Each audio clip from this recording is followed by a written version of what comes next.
बहुत पुरानी बात है।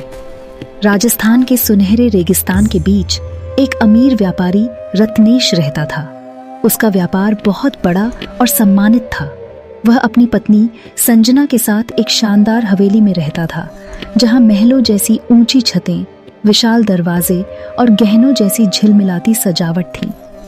संजना की ननद यानी रत्नेश की बहन गोमती भी उसी हवेली में रहती थी। गोमती का व्यक्तित्व ऐसा था कि लोग उसे देखते ही खुश हो जाते। वह सुंदर, समझदार और बहुत प्यारी थी। हर कोई उसकी तारीफ करता। लोग गोमती के गुणों की बातें करते और रत्नेश भी अक्सर उसकी तारीफ करता। संजना को यह बिल्कुल पसंद नहीं था। हर तारीफ का हर शब्द उसके दिल में ईर्ष्या की आग लगाता।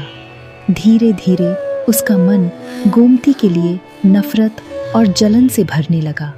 उसने ठान लिया कि अब वह किसी भी तरह गोमती को नीचा दिखाएगी। एक दिन संजना ने हवेली के सबसे पुराने, सुनसान और डरावने तहखाने की ओर कदम बढ़ाया।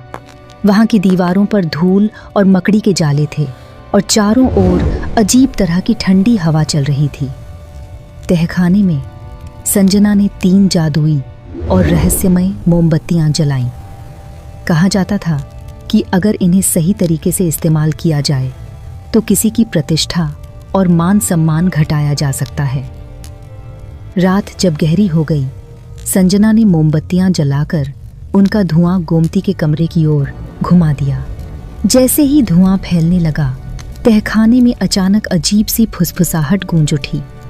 जो दूसरों को नीचा दिखाने की योजना बनाता है, उसका अंत अपने ही भीतर होता है। संजना का दिल जोर जोर से धड़कने लगा। वह डर के मारे हिल रही थी, लेकिन मोमबत्तियों से निकलते गाढ़े धुएं में उसने देखा गोमती का चेहरा नहीं, बल्कि अपनी ही परछाई सामने झूल रही थी। परछाई की आंखों में आग और दर्द झलक रहा था। वह चीख उठी, तेरी ईर्ष्या तुझे ही खत्म कर देगी। संजना का सारा साहस चूर हो गया। वह भागी, लेकिन तहखाने के दरवाजे अपने आप बंद हो गए और मोमबत्तियां बुझ गईं। अंधेरे में केवल उसकी धड़कनों की आवाज गूंज रही थी। उसका दिल डर और पछतावे से भर गया। वो डर के मारे बेहोश हो गई। अगली सुबह संजना ने अपने आप को अपने कमरे में पाया, पर अब उसके दिल में कोई ईर्ष्या नहीं, पर पछतावा था।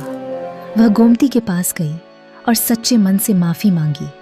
गोमती ने मुस्कुराते हुए कहा, ईर्ष्या और धोखा देने की सोच का बुरा नतीजा हमेशा हमारे अपने ही मन पर होता है भाभी। अब यह तुमने सीख लिया। संजना ने उस दिन दिल में तय किया कि अब वह कभी अपनी ननद से जलन नहीं रखेगी।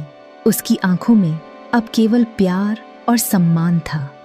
और इस तरह ईर्ष्या का अंत हुआ, न सिर्फ संजना के लिए, बल्कि हवेली में शांति और प्यार की वापसी भी हो गई। अगर आपको ये कहानी अच्छी लगी हो तो कृपया लाइक करें, शेयर करें और कमेंट में अपने विचार ज़रूर बताएं। और हाँ, चैनल को सब्सक्राइब करना न भूलें ताकि आप और भी अच्छी कहानियाँ देख सकें। धन्यवाद।